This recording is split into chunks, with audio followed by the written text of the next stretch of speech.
We hear about the environment all the time. But what is it? And what are carbon or ecological footprints? People sometimes think about the environment as something over there, separate from the rest of what's going on in our lives. Something that someone else will look after. But it isn't. Our environment is everywhere, and it begins with you. Your body is your first environment.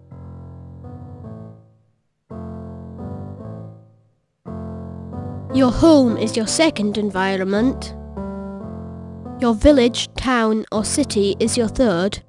But the fourth environment is planet Earth. It is everyone's environment, the one we all share.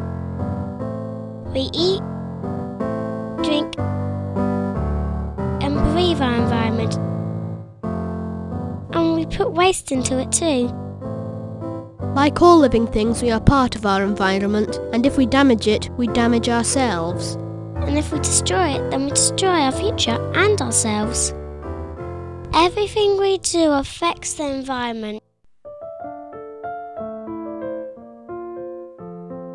One of the ways we can measure how much impact we are having on it is by counting the units of carbon dioxide we produce.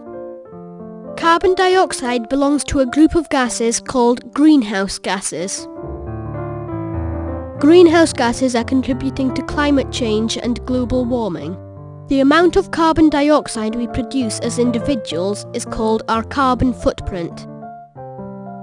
When we take a journey by car, for example, the petrol burned in the car's engine sends a lot of carbon dioxide into the air, so it is better for the environment when we can walk or cycle instead. Our ecological footprint represents the area of land we need to produce the resources we use and deal with the waste we leave. We humans are making a mess of our planet by using things and producing waste and carbon faster than our planet can deal with them.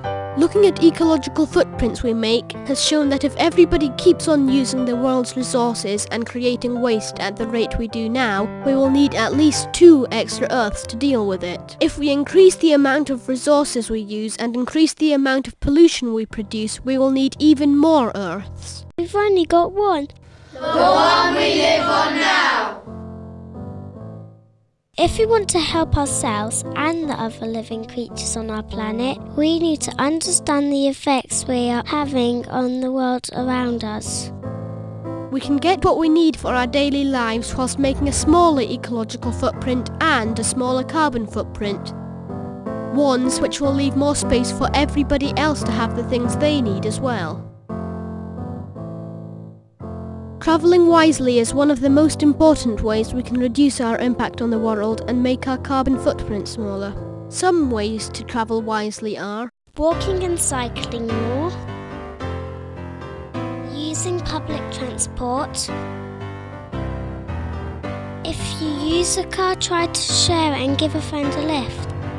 Next time your family replace the car, choose one which has low carbon dioxide emissions. Remember, the smaller the engine, the less pollution.